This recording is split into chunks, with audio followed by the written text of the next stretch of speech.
En France, il existe des chaînes privées de milliardaires. Faut apprendre aux gosses de 18 ans à prendre des notes. Mais enfin, vous êtes des enfants. Mais les musulmans, ils s'en foutent de la République, ils savent même pas ce que le mot veut dire. Parfois islamophobes ou simplement un peu cheap.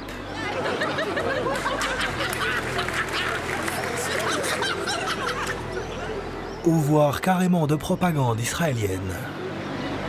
Et notre invité exceptionnel aujourd'hui sur CNews et sur Europe 1, c'est le Premier ministre israélien, Benjamin Netanyahou. Bonjour, Monsieur le Premier ministre. Bonjour, bienvenue à Israël. Dans ce paysage audiovisuel contaminé par de puissants intérêts privés, un village d'irréductibles Gaulois a longtemps résisté à l'envahisseur, la télé publique. Depuis les années 2000, avec votre argent, France Télévisions a fait le job en enquêtant sans concession sur les dérives de notre petite oligarchie. En 2018, par exemple, vous avez été nombreux à suivre un pièce à conviction de France 3 qui levait le voile sur la tentative d'exil fiscal en Belgique de Bernard Arnault, l'homme le plus riche de France. Vous pouvez demander au fisc français, appelez Bercy, j'ai toujours payé 100% de mes impôts en France. Impossible de savoir combien le contribuable Arnault paye d'impôts. En 2015, c'était au tour du ministre de l'économie, Emmanuel Macron, d'être cuisiné par Élise Lucet sur les aides publiques accordées à son ami Serge Wimbert, PDG de Sanofi. Vous versez des crédits impôts recherche à Sanofi. 125 millions d'euros. C'est-à-dire qu'il y a un crédit d'impôt de recherche qui est versé par l'État à une entreprise qui est un fleuron de l'industrie française et qui supprime des postes où ? Dans la recherche.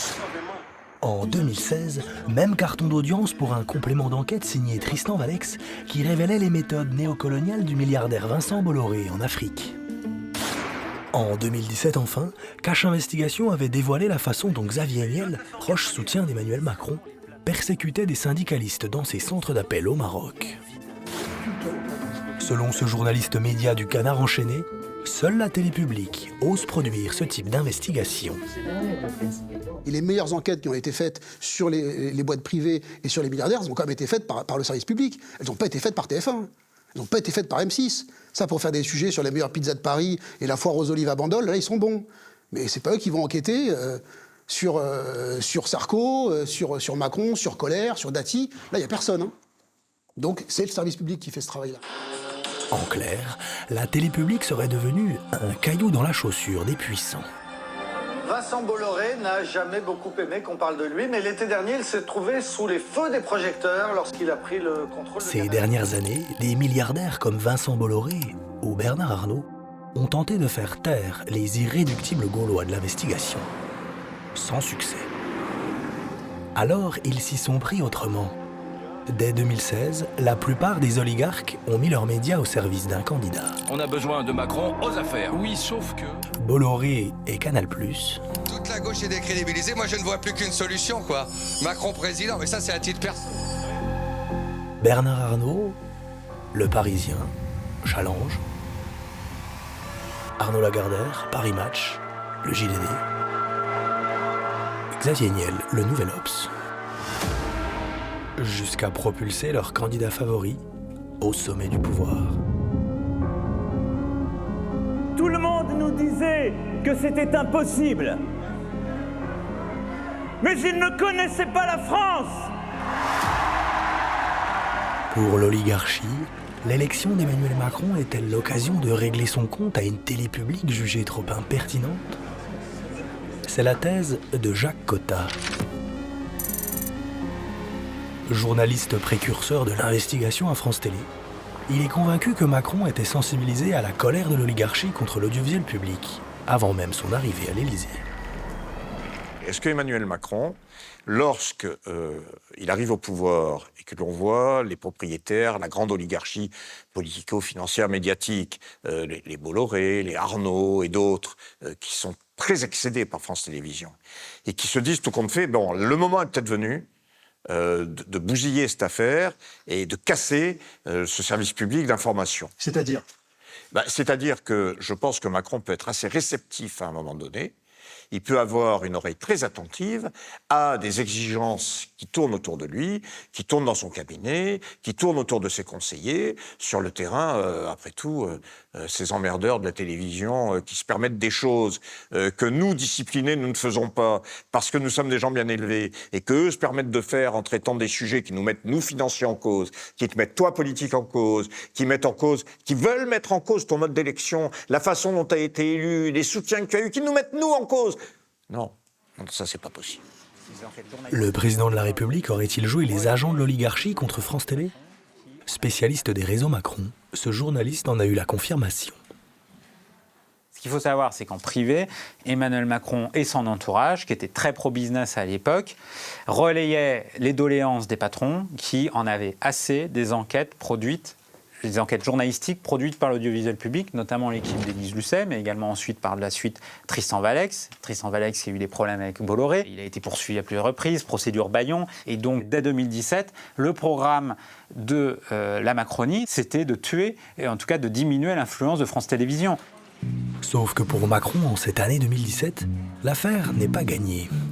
Car en travers de sa route, il va trouver Delphine Ernotte, la patronne de France Télévisions. Une technocrate venue du privé, la téléphonie mobile. Premier problème pour Macron, il ne l'a pas nommée. C'est son prédécesseur François Hollande qui l'avait parachuté à la tête de France Télé en 2015. Deuxième problème, depuis 2 ans, elle tente de gagner en légitimité auprès des journalistes en se battant pour l'indépendance de la télé publique. Bonjour. Bonjour à tous. Exemple en 2015, lorsque Vincent Bolloré empêche Canal+ de diffuser une enquête montrant que dans une filiale du Crédit Mutuel, son ami Michel Lucas accepte des valises de cash et favorise l'exil fiscal. Delphine Ernotte décide courageusement de la diffuser sur France 3, quitte à laisser dénoncer en plateau la censure en cours à Canal+. Nicolas Vescovaci, ce film a eu un parcours atypique. Il était programmé sur Canal+ en mai dernier. Il a été déprogrammé. On le diffuse aujourd'hui sur le service public, sur France 3. Nous avons des preuves. Monsieur Lucas, le patron du groupe Crédit Mutuel CIC, a bien appelé Vincent Bolloré pour demander la déprogrammation de ce film. 10 ans plus tard, Nicolas Vescovaci, co-réalisateur du documentaire, rend hommage à la patronne de France Télévisions. Finalement, ce film, qui a été censuré au mois de mai 2015, a pu être diffusé début octobre 2015.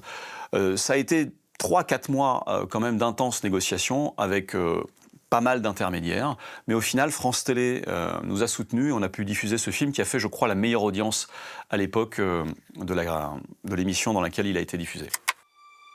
Et en plus de diffuser une enquête censurée par Vincent Bolloré, Ernotte s'est un temps battue pour la télé publique.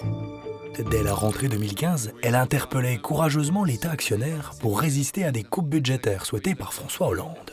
Deux messages. 1, je ne laisserai pas cette entreprise péricliter. 2, et ça c'est un message que j'ai donné à mon actionnaire préféré, je ne ferai pas tout avec moins. Delphine Ernotte, on ne s'énerve pas. Je ne m'énerve pas. Votre projet comporte beaucoup de... Je suis engagée, vous voyez. Oui, je vois. Je suis pleine d'énergie. Oui, on va voir dans quel domaine.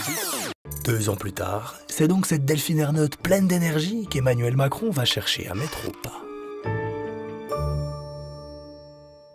Retrouvez la suite de cette enquête sur notre chaîne YouTube ou directement à la fin de cette vidéo. Off Investigation, c'est des documentaires que les chaînes n'osent plus produire. Grâce à vous, notre liberté éditoriale est totale. Vos dons nous permettent d'enquêter et de révéler en vidéo sur YouTube à des millions d'internautes les coulisses d'un monde qui dérive trop souvent à l'abri des regards. Aidez-nous à déverrouiller l'information. Faites un don.